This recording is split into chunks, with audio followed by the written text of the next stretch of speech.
Well, I started at Grenzer Harley-Davidson in '97. Stan, what'd you do? Jump on board at what, '99? I came on in 1999, then I met Chris right away. Two like like minds. Yeah, exactly. We like going fast. We like working on things. I was also at that time just trying to pursue being a fireman, and when I had the opportunity, I took off with it. I was just going to kind of just do things myself in the garage to just keep pursuing a little bit of the mechanic side, and I was just overwhelmed with work, and I was like, man, I need some help. Tossed him some keys and said, I'm on duty this day. I need you to work on. So cool, I'm off that day. And kind of went from there. Then it just became so crazy that, I mean, when we had, 12 bikes was a record sitting in at my house. I was a little worried about where I was going to put those. In a two-stall garage that With a shed.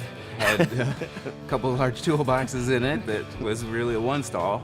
Working on 12 bikes kind of became a thing. So then we started looking for a building, and we found one in Osceola, and that's when we really put our flag out there that we are in business for real. Took the Harley community and said, we're here for you. We're not at the dealership anymore, but we have our own business, and we kind of hit the ground running. We had people wanting their bike worked on before we actually could physically open the doors.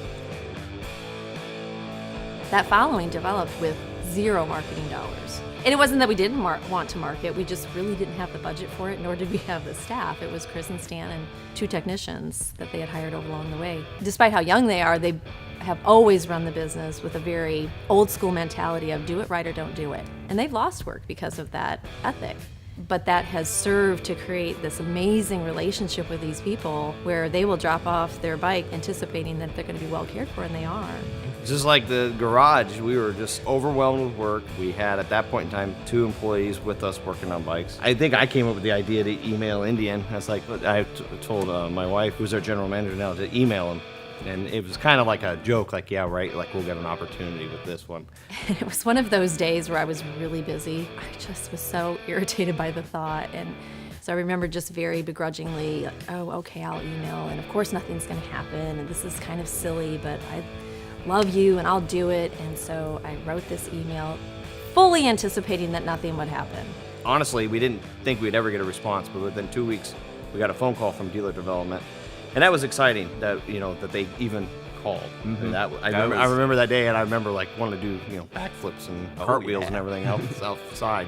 Yeah, he could tell. He said that you guys are, from your Facebook page, without talking to you guys, I could tell that people trust you with their motorcycles, and that was a big key for dealer development side of Polaris. But maybe the reality was when that semi pulled in, out of the blue, and it had 3 pallets worth of merchandise. Stacked. We're over your head, and we're like, that was the reality. Where are we going to put this up? I mean, we couldn't put it in CBM because we're still functioning. And then next thing you know, we're getting a phone call that there's a semi at our new building. We're still at the old building.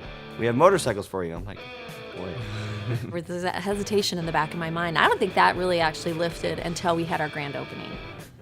And when I saw approximately 800 people descend on this building, not only to see Chris and Stan and to support them, but wanting to see this new product.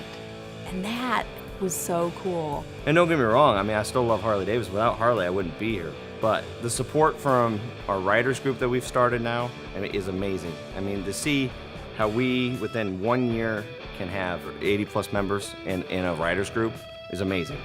It's like you're bringing something totally new to this area that's a really deep riding community. The Michiana area, I mean, there are people that ride motorcycles passionately, and they do it well, and they are very safe about it. And they were excited to see this new brand, and we were the ones that were privileged enough to bring that to them.